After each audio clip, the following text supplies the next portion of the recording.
Hey people, Anthony 4x4 Diesel. We're going to quickly replace the pads and rotors, these pads and rotors, with the left-hand front pads and rotors on our 2013 Hilux. We've got a longer version. It's probably called changing the pads and rotors on the right-hand front of a 2013 Kun26r Hilux.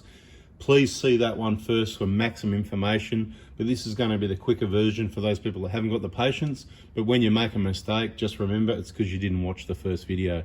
Now, quality product, it looks like geomet coating, about $50 to $60 each for the Prados and the Hiluxes on lsiauto.com.au, and also that discount code for an extra 5%, 4B4-2023, I believe. Otherwise, check our Facebook post to confirm.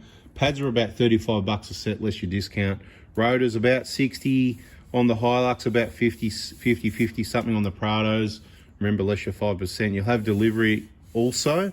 This is that ground finish, which is pretty good. Looks awesome, water-based coating. So I'm actually not going to clean this one either. Like I said, I'm not sure if it's the wrong thing to do. I'm not sure if I sprayed brake cleaner, if it would mess it up and mess up the coating. I'm quite happy with water-based cleaning. So when the job is done, I'm going to use our Kenco heavy duty degreaser and just wash the whole thing down and let the pads take off the coating, and we'll have a look at these after a little while and give you a bit of a review. The grease is to go on the back of the pads to stop any vibration that you get through brake pads, which is fairly common really. Now over to the vehicle to get the action happening. Here we go, replacing the pads and rotors on the left hand front of the Hilux. First thing I want to do, this is what I do, I open up that clip down here and get that ABS line out of the way. Done. Then we get our impact driver, take out the bolt for this bracket here, take out the bolt bracket here. Once you've done that, what you can do with these is get your little flat blade in there below the bottom of the brake pad, so you're just levering on the outside edge of the rotor there, and it starts pushing the piston in. And you can do the same on the inner. And just work yourself each side a little bit. See how the rotor's loose in there now, so there might be enough room to get a small screwdriver in there. Let's just have a look, because what we ideally want to do is just get in there a little bit. We don't want to damage the pad really, because these pads normally you wouldn't worry about if you're getting rid of the pads, right? We just want to get in there a little bit, just enough to, and these shouldn't be, these pistons, as I said in the other detail video, shouldn't be hard to push back like that, right? Just gently, you're on the outside edge of the rotor. It's not even going to leave a mark on there, and if it did, it's not going to matter anyway. Now that the rotor's moving a little bit, again, you can just make sure you lever the correct way. Get that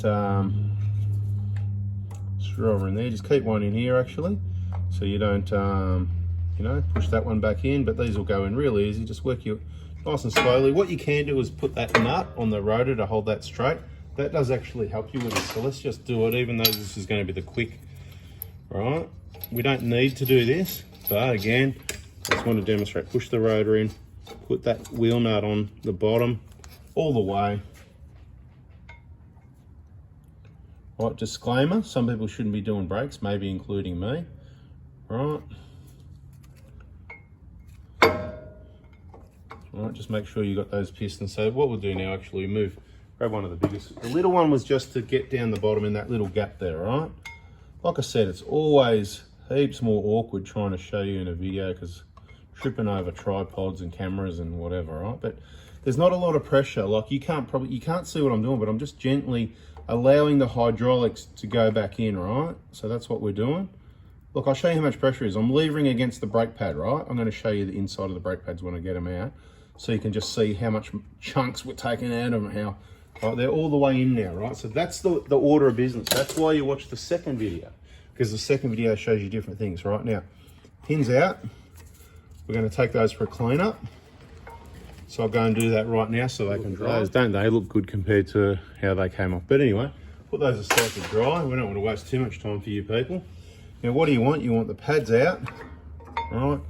Outer pad, inner pad. Inspect all your boots and stuff for leaks and deterioration. We'll just chuck these pads over here on the bench. Those Bendix pads, I didn't actually have a problem with those. They were a bit, actually were they squealing a bit on the old rotors, but on these are TRW rotors without the coating, so they're going rusty. Or did I paint them? Or, oh, that's just the mud actually. Right, next we want to get the caliper off, right? So we've got all our brackets off, so that isn't going to cause an issue there. Happy days. So now we need the big guns on reverse to get the big bolts out, right? The big bolts to remove the whole caliper, and it'll be less secure now because there's no pad, so get ready to catch it. Right, bolts out, let me see, yeah, it's going to fall. So that's the downside, so that's why you watch the videos. There's pros and cons to different ways of doing it, so make sure you've got benches nearby, you can put things down. Now we're just going to, some people just sit the caliper somewhere, but it might fall, but I've got my famous tie wire, and I'm just going to wrap it around at once like that, and hopefully for the video it stays there. Right, that's there, and we want to get this nut off. Get a bit more hay out of there. Hey, hey, hey! Right, take that nut off. Get this rotor off, this TRW, nothing wrong with that.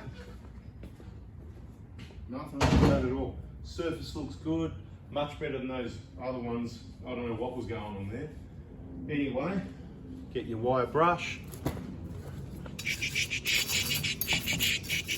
Make sure that surface is clean. Spray your WD-40, CRC, RP7, inox, whatever you want. Make sure it's all clean, give it all a bit of a polish up, that there's no lumps and bumps. You could even use some compressor if you wanted to, but you know, we know this one's clean and we're just doing a quick demonstration. So we're going to get the rotor, the horsepower rotor from LSI Auto. Yeah, I'm making a point of it because I just think they're really good value for money.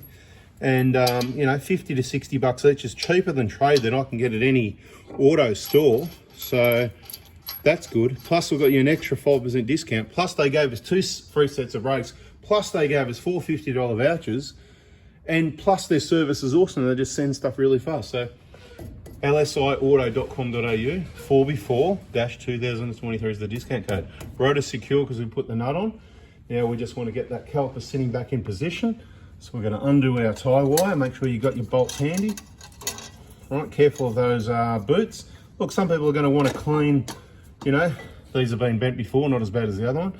Some people are going to want to clean all this. Look, you can or you don't need to. If you want to clean it, throw some degreaser on it while it's on the car and that'll clean it up properly because it's all external, if you know what I mean. So, you know, I mean, you can clean it if you like, but it's just going to get dirty again. It's not going to give you anything. You might push some dirt under the edge of one of the seals. You might upset something. I think it's probably better left alone. Just like I said, clean it on the vehicle. Those 2 bolts are started. Grab the gun, put it in the right direction this time.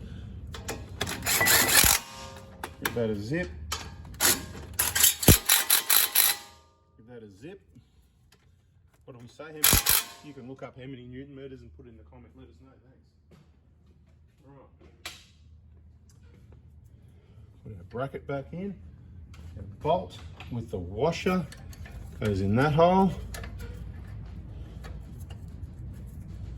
Make sure you get it started, you know, look in the hole, wiggle it around, whichever one you want to do to make sure you get it started. Yep, it's started. Our other bracket. Right, get the gun.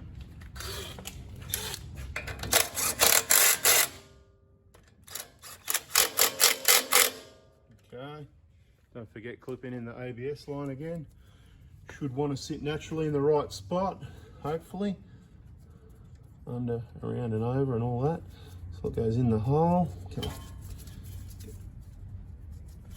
Right, should be a nice happy spot where it wants to sit, and then it should just clip shut like that so it can't move and it's closed. Everything's secure. Now we just need some pads with some grease on them, right? Okay, pads on the clean bench. Face down only on the clean bench. Got a heap of grease here, might as well use heaps of it up, huh? They're usually gonna give you more than what you need. That's heaps. Right, we want to put it where the piston is going to contact. It's high temp grease, it's not going to melt and go over the brakes, but try and contain it a little bit. I'm doing a quick job. Remember, this is the quick way. I could do it quicker, but you know, how rough do you want us to get, you know? Get that grease right where the piston is going to touch the back of the pad to help dampen the vibration that you may get from braking. With all the different compounds, you can get compounds that maybe are quiet, but then they there's pros and cons of all brake pads, so just remember that, right? Now let's take these to the vehicle. Outer pad first, don't put it in the wrong way. Outer pad, is this the outer? Is this the right way? Yeah, it is, right? The meat, this stuff here, the meat needs to be facing the rotor. This is the wear item, the meat of the pad, if you like. Let's get our nice clean pins and get 2 of those started. They just wiggle, it's all normal, that's all normal. That's what's, you know, a bit of a wiggly, jammy, kind of, you know what I mean? That's how they are. So you've got your wear indicator at the bottom when you put it around the right way, okay? We're going to wiggle that pad in there as well. Because we've got this caliper and the rotor secured, that will make it easy as possible for us. Bit of a wiggly wiggle, right? And this, you know, bang. So you don't need no screwdriver to tap it in. Double negative, I know, but I don't care. You don't need a screwdriver, or you don't need no screwdriver, you know, because we got the grammar police on the comments as well. So, you know, you got to watch who you hang around, because you pick up the a lot of things, right? So yeah, but look, you know, you can't just not hang around some of the best people because they don't speak properly, can you? Right? So you just got to try and help them, and then shut your mouth, because then you get in trouble. Right, put the pins in. You watching what's going on? Are you watching? Because I'm just waffling. Right, put those pins into those holes. Come on, get in there. Go on, get in there. Got me gloves. See the problem with gloves?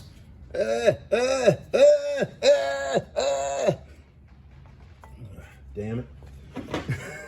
That's why you just don't wear gloves sometimes, right? Tell you, I've got to say, when you see me with dirty hands, that's when I made that mistake. Because yeah, it happens. See, now I've got a long finger because I stretched it. See how it just slow. If I did this job without gloves, it would have been done 10 minutes ago, right? Without a tripod, without a camera, and without gloves. Oh, again, you're kidding me, aren't you?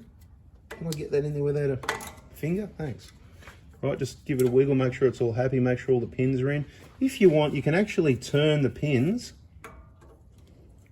Not the best tool for the job, because I'm, you know, turn the pins around the other way so they don't get caught up or knocked by something as well, right? So turn the pins so that, well, you know, that could get knocked and get pushed. So so they're facing down, there you go. So the pin you part in is, so with gravity, let's roll with gravity. I think's the best position. Now is the time to think, did we do everything right? Did we forget anything? It's time to take this bolt off. We're going to have a separate video soon, bleeding the brakes. We probably might even separate it to the front and rear and the whole lot, and brake fluid changes. Heaps more videos coming on everything, including brakes and heaps of things. I just got to get to it, right? So be patient. If I run out of videos, just keep watching the stuff that's already there. Check the playlists. Right, those bolts done. Done. I can check by hand when we're done off the video anyway. Done. Clip done. Pins done. Pads are in the right way. Wear indicators on the inside. Bolts off the rotor. Wheel holds the rotor on. So don't worry about that. That's a video. Subscribe. Turn the bell on if you want to see more. Bada bing, bada boom. See ya.